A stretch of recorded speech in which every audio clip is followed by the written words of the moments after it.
Republic and party of India Telangana రాష్ట్ర అధ్యక్షుడిగా professor గాలి వినోద్ కుమార్ నియమితులయ్యారు. తార్నాకలోని కార్యాలయంలో ఏర్పాటు చేసిన సమావేశంలో గాలి వినోద్ కుమార్ పాల్గొన్నారు. ఈ నెల 15న సోమాజిగూడ ప్రెస్ క్లబ్లో రిపబ్లిక్ పార్టీ రాష్ట్ర అధ్యక్షుడిగా ప్రమాణ స్వీకారం చేయనున్నట్లు తెలిపారు. ఈ కార్యక్రమానికి అంబేద్కర్ మనవడు Bhimrao Yashwant, party incharge major Chandrakant ముఖ్య అతిథులు పాల్గొంటారన్నారు. తెలంగాణలో సమత రాజ్యం స్థాపన రిపబ్లిక్ ఆఫ్ పార్టీ జయమన్నారు.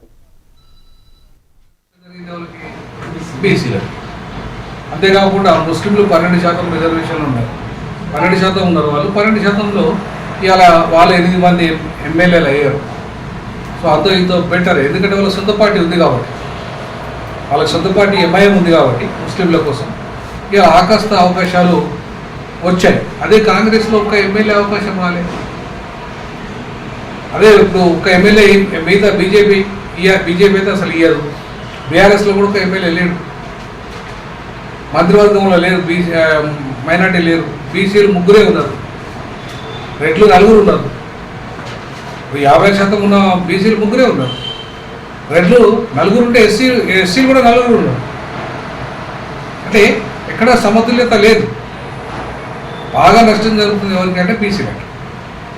తర్వాత ముస్లిం ఒక మంత్రి వర్గంలో ఒకరు లేరు. ఆదివాసీలు అంటే సీతక్క ఉంది, దాంట్లో లంబాడీ లేరు మళ్ళా. సో మొన్ననే మాదిగా ప్రాతినిధ్యం లభించింది ఎస్సీలల్లా, మన లంబాడీల మంత్రివర్గంలో లేదు. కాబట్టి ఈ రకంగా చూసుకుంటే సమతుల్యత